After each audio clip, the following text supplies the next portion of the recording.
You ask Tiger to solve. This deals with linear equations with one unknown. The final result is x equals 10.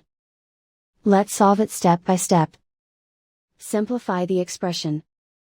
Simplify the arithmetic. Group all constants on the right side of the equation. Subtract 80 from both sides.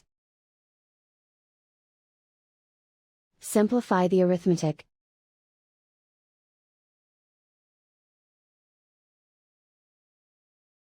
Isolate the x. Divide both sides by 10. Simplify the fraction. Find the greatest common factor of the numerator and denominator. Factor out and cancel the greatest common factor. And so the final result is x equals 10.